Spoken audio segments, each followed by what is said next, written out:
pangatlo ang pagbabalik pelikula niya kasama si Luis Manzano. Tuloy na po kami na mag-shooting sa New York ng April. Siguro po mga 3 linggo kami doon na tuloy-tuloy. At ang panghuli at tanong na rin ng lahat nating mga ka-freshness.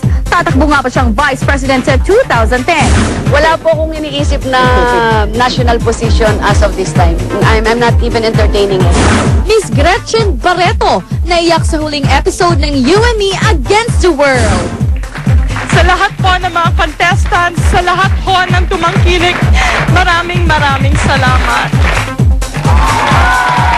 Yun! Ngayon naman mga ka-freshness, sisimulan na natin ang ating unang sabak sa ating mga celebrity guests. Dahil ngayon makakasama natin ang first batch ng celebrity guests. At hindi lang to celebrity, sikat na Big sikat. celebrity. Sobrang big celebrity. Star ng primetime sa Betty La Fea and si... Of course, si Ang Osang. babaeng walang pahinga. Ito Yes, na. Si forever. Betty La Fea at si Osang. Ayun. Si Osang na may buhok ng kaunti sa chest. Oo nga eh. Nakakatas na may ano, yung pagkano At si Betty La Fea na ayos na ang ngipin. Oh. In fairness. Na parang magsa-stewardess.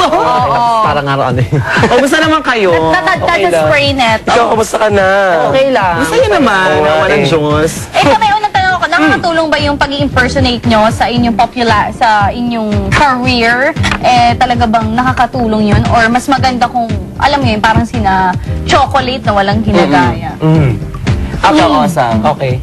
Oo, malaking tulong talaga yun kasi pag halimbawa ang isang ginagaya mo ay sobrang sikat, madali kang ma-recognize as yun, kung ano yung character na ginagaya mo, kung seryoso siya or komedyante. Mas maganda kasi yun eh, di ba? Oo, Napakadali, wala naman akong napakadali, sobra. Oo, tsaka mas natutuwa sa iyo ang tao. What about you? Saka sa estado kasi ng dalawa kasi klaseng game, yung pamin tsaka pag-girl. Kami sa case namin pag-girl, mas malaki yung naitutulong. Like example, Betty La Fea, nakilala ko sa Betty La Fea. Before, bago ako pumasok sa Along, hindi ako Betty La Fea. Ginagaya ko before yung mga sexy star na pangalan, pero hindi naman sexy.